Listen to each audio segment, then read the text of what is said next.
If you have found yourself stuck doing a ton of work in your business instead of ever working on your business, this is the video for you, because today I am sharing 4 strategies that have really transformed my ability to work less, make more, and pivot my business to fit my lifestyle. If you are just joining us, this is actually part 2 of a 3-part series about the 10 biggest lessons I've learned over the last decade of freelancing. Now, if you missed part 1, I will link that in the description below, so make sure you go watch that. I didn't have kids when I first started freelancing, and now I have 2 of them. So life has changed a lot, and therefore my business has had to change a lot. Today we're talking a lot more about how I've been able to scale it, and hit subscribe so that you get a notification for video 3. Okay, now let's get into it. Lesson 4 is the power of market research. I can't stress to you enough how important this is. When I first started freelancing, I kind of thought it was a bunch of baloney. I didn't really know how to do market research. I didn't really understand why it was that important. So let's first talk about what is market research. Market research is really getting a deep understanding of who you're marketing to, what problems you're solving for them, how you're able to transform those problems into their goals and solutions they're looking for, and what language they're using to describe all of those things. Now, why is this important? It's because if you're just guessing what your audience needs, you're doing them and yourself a huge disservice, because even if the services or products you are providing your clients and customers are very transformative and really helping these people with like a deep need that they have or desire or want or goal or solution, whatever that is, if you're not marketing it in a way that they resonate with, they're not going to buy it. They're not going to know it's for them. They're going to continue to have these same problems because they don't know that what you're selling them can change everything for them. So really knowing what you offer is actually a need. There's a lot of people who start their businesses, especially, that offer services that people don't actually need or want. Make sure that you know for a fact that whatever you're offering is filling a need or a desire.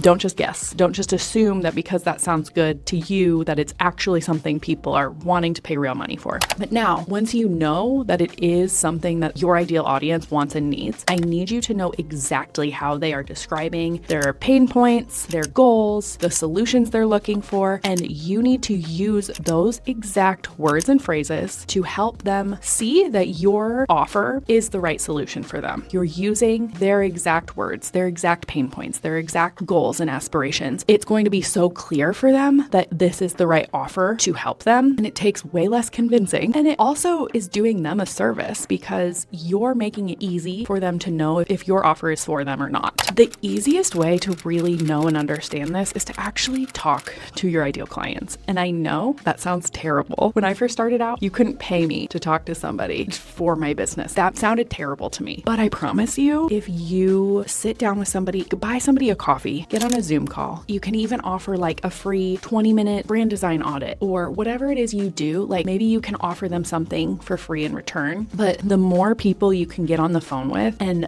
really talk to them about how you can help them, and then make sure you're taking detailed notes, or even better, record the call and then upload it to ChatGPT later. That's a hot tip. You should do that. The easier this is going to be. I have a running document on my computer of market research quotes. So anytime somebody emails me that's like, hey, I was really struggling with this, and then I enrolled in this program, or then I bought this, and now I'm doing X, Y, and Z, that is exactly the type of market research you need to be keeping track of all the time. So I will just copy and paste sentences, paragraphs, screenshots, put them in this document so that anytime I'm going to write a sales page, write a sales email, send a DM, any type of marketing where I am actually talking to my ideal client, I'm referring back to that document to make sure that I'm really using the right words and phrases to show them that this is the right option for them. The story I love to tell about this is when I was selling an online course. I used to teach graphic design. I initially sold the course for $250. It was called Be Your Own Designer, and it was marketed towards business owners that wanted to design their own graphics. This was before Canva, FYI. And nobody cared and nobody bought because I was just making up like, oh yeah, this is a need. It actually wasn't a need people had. The audience that was following me weren't business owners that wanted to design their own graphics. The business owners that were following me were doing so because they wanted to hire me for my services. of graphic design. They didn't want to design it themselves. That's why they followed me. However, the audience that was following me were other creatives that were really inspired by what I was doing and wanted to learn from me. So I rebranded the whole course. I got really clear about my market research and messaging. I talked to, I think, 10 or 15 students, got really clear about why they had joined, what problems I was solving for them, what goals they had, and any big wins that they'd had since going through the program. I called the course Ditch the Degree Design School. I marketed it towards creatives that wanted to learn graphic design and turn it into their career. I sold the course for $1,000, and that course has brought me over $100,000 in sales within a few years' time. I could barely sell it for $250 before I did market research. So this just shows how important it is. So please don't be afraid to get on the call with ideal clients. Really understand your ideal audience. Do your market research. Don't just guess. Don't let ChatGPT make it up for you. Plug your market research into ChatGPT. Use it to help you develop language to use in your marketing. If this is something that you need more help with, this is actually something I cover inside of Clickworthy Content, which is my content making system. It's a mini course where I help you really go through market research and then help you implement it into 15 different frameworks for creating content that actually sells for you so that you don't have to work that hard on selling things. So if you want that, I'll put that in the description below. But my biggest piece of advice for you is don't skip the market research. Thank me later. All right, lesson 5. I want you to make sure that you are building a business that can transform with your life, because if you want this thing to last longer than a few years, first and foremost, a lot of you watching probably have a touch of ADHD. Me too. So I'm going to be bored at some point of doing the same thing over and over again. Building a business that's allowed me to evolve and grow and learn new things and transition into different offers, different niches, different business structures has been such a gift and really has helped with the freedom that I'm really trying to build here. But also my life is drastically different than when I started 10 years ago. 10 years ago, I had a few cats to feed, and that was my biggest responsibility in life. I was 23. I didn't have any experience running my own business, but I knew I wanted it to give me freedom, give me the ability to learn new things, explore new paths. One of the main reasons that I decided to build my business on the internet instead of in person was so that I could pivot as much as I needed and wanted. Freelancing for me has always been about the freedom, and a big way that I've been able to do that is to give myself the permission to let things go when they no longer feel aligned, or when I'm starting to feel a little burnt out, or my life has changed. A few ways this has happened. One, I had built up like a small design agency. By 2020, I had 2 junior designers working under me. I mostly did a lot of creative direction rather than like day-to-day designing. And then I had an online business manager who did a lot of the like email, client communication, project management. And really, I had also built up this business on the side where I was teaching and mentoring other designers and creatives online to help them build their own businesses and build their own design careers. And I kind of came to a crossroads where I was like, I can either keep building this design agency and like really build that into a machine, or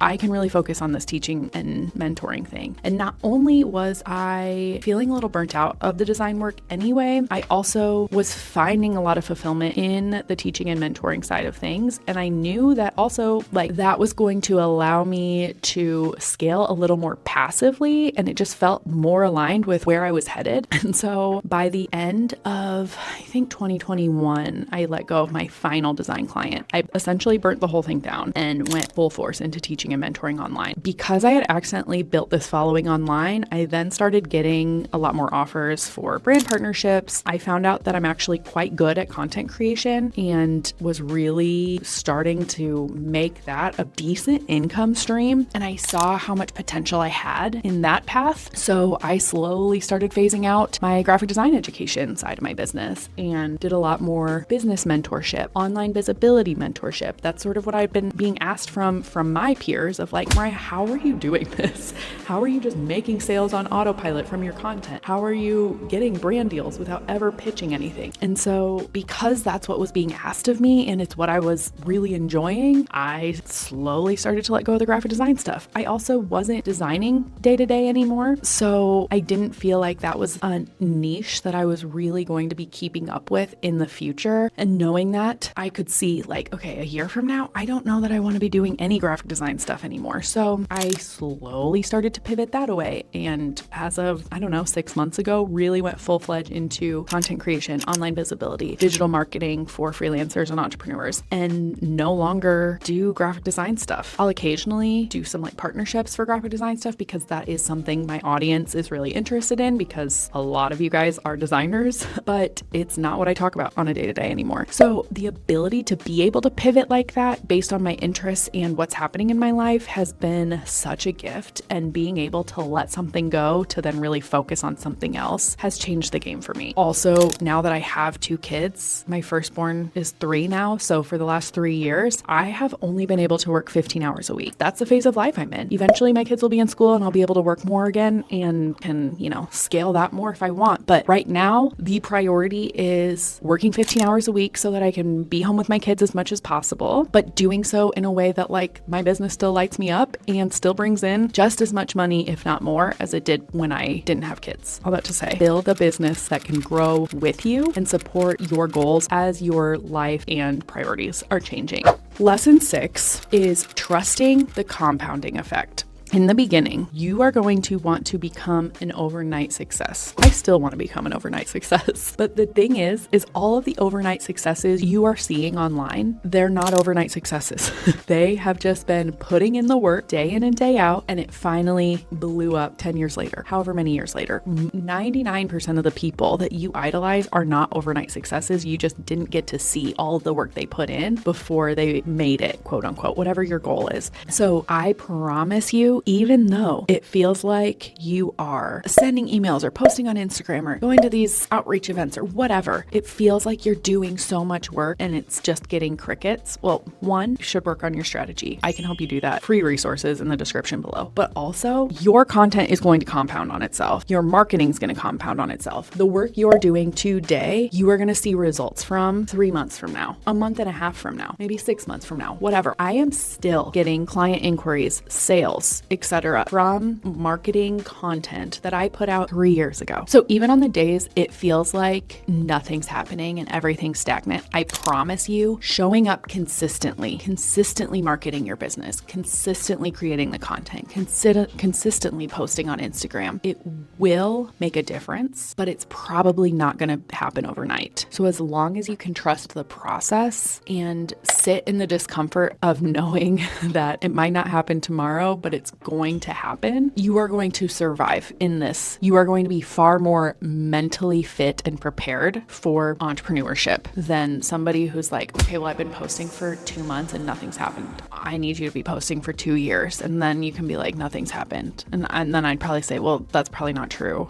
You're just maybe not a millionaire yet. Being realistic and knowing that the work you're doing today might not be apparent tomorrow, but it will be apparent in the future, and trusting that. I'm currently working under the mindset that the work I'm doing today will be evident 45 days from now. Anything sooner than that is not something that I'm expecting. I just know that what I'm doing today is supporting my growth long term, and that's the mindset I need you to have when it comes to showing up online, creating content, starting the blog, starting the podcast, whatever it is. It's probably not going to be an overnight success, but it's going to be a success if you keep at it. Deal? Deal. All right, last but not least for this video is lesson 7, which is creating systems that give you time freedom. I promise you, it will change your life. I am not a girl who's organized naturally. I'm not a girl who loves systems. I don't love to know. I'm very good at spontaneity. I'm very good at finishing the project 3 hours before it's due. You know what I mean? But if I want a sustainable, scalable business, I have really had to try so hard to implement systems. So here are some things that have changed the game for me. 1, if you're able, hire a virtual assistant. I promise you, it's going to save your sanity. I personally like to hire VAs that specialize in like tech and the back-end systems because that is my weakness. I am really good at creating stuff. I am not good at making it go out and like work. I make sure that somebody else is testing that buttons are working and that the checkout cart connects to the product that they can buy, or that when a new client is onboarded, emails go out to them to schedule real calls. Like, those are not my strengths. And hiring somebody to do that for me is game changing. You can literally just hire somebody for 10 hours a month. It's going to be a few $100 and it will change your life. So have a VA. Get a VA. If you need some recommendations, let me know. I know a few that are amazing. Next, that has been really, really helpful for me, especially lately, is I have finally embraced time blocking, which is not something that comes naturally to me, nor is it something that I even really want to do, but it has really, really helped me. Here's kind of what that looks like. Mondays are my content planning days or my online visibility planning days. So these are the days that I am planning my content for the week. I am scripting my content for the week. I'm scripting my YouTube video for the week. I'm scripting any UGC content that I'm filming that week or brand partnerships. Tuesdays are my filming days. So today is Tuesday and I'm filming. This is where I film my YouTube video. I film any brand partnership content. I film any Instagram reels that I have coming up for the week ahead, etc. This is my filming day. Wednesdays are my CEO days. This is the day that if I have like digital products that I'm working on or new offers, or I need to update my website or tweak a sales page or create a new email workflow or whatever, those are the days that I am doing big projects like that are a little more behind the scenes to support my business growth and new offers or old offers, like improving those. And then Thursdays are my delegation days. So these are the days where I am taking everything I've done from the week and blasting it out to my VA or my editor or whoever. And it's also the day that I am editing any Instagram content to then go out the next week. So that has really been helpful for me, especially because I only work 4 hours a day. So knowing what I'm working on every day when I come into my co-working space has been really helpful for me to actually be efficient with my time, because I'm not sitting down and being like, okay, what needs to happen? I'm not playing catch up. I'm not like, oh shoot, that project is due in 2 days and I forgot about it until today. Like I know what's being worked on each day because I have a plan every week. It's also helpful too that like I'm batching all my filming, because that means only one day do I have to show up not looking like a troll. So on Tuesdays, I not that I look fancy ever when I'm filming content, but I don't look like I rolled out of bed. Big win. Next is implementing some sort of client management system. So Dubsado or Honeybook. I have used both. I'm currently using Dubsado. I don't remember why. I think it's cheaper and I don't need it to do as many fancy things, but pick one. It doesn't matter. It will save your life. If you are doing one-on-one client work, you need one of these systems. It allows you to have a form somebody fills out on your website. Then it will send them an email that's like, here's a link to book a call. They can book a call. It'll show up on your calendar. They can fill out questionnaires. They can sign contracts. They can pay invoices. It's so worth it. And if you need somebody to help you set it up, hire a VA.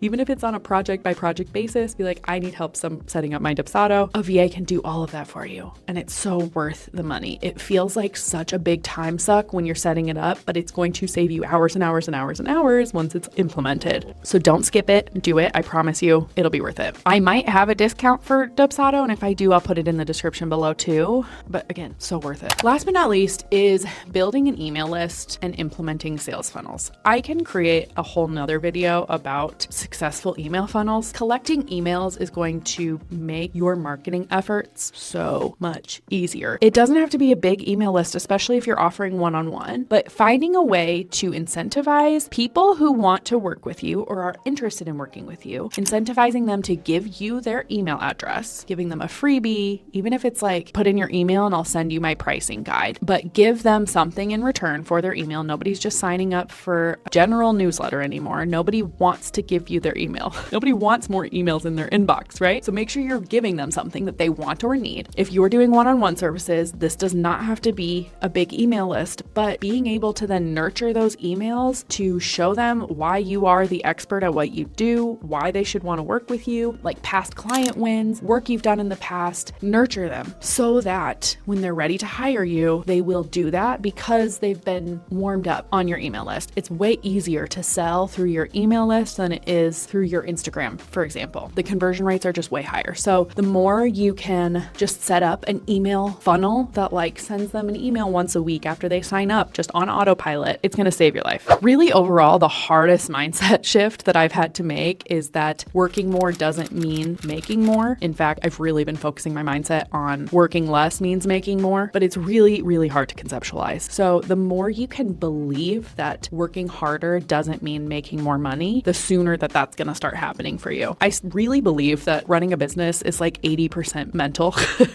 and it's just mindset work and like really shifting your beliefs. I have grown more as a human from becoming a business owner than probably any other life experience. Well, maybe being a mom is actually probably first, but business ownership definitely up there.